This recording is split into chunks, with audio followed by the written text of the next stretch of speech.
Guys, welcome to my channel. আজ 25শে বৈশাখ, আমাদের বিশ্বকবি রবীন্দ্রনাথ ঠাকুরের শুভ জন্মদিন উপলক্ষে আজ আমার ছেলের স্কুলে কিছু প্রোগ্রাম ছিল।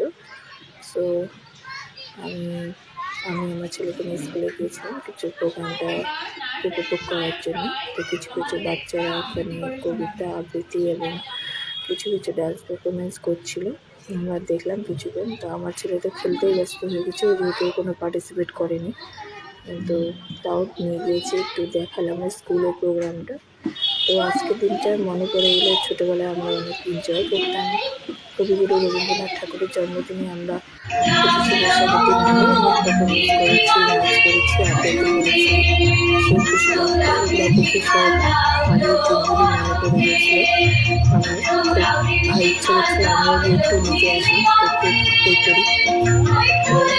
তো যতই হোক ছোটোবেলার জীবনটা আগের মতো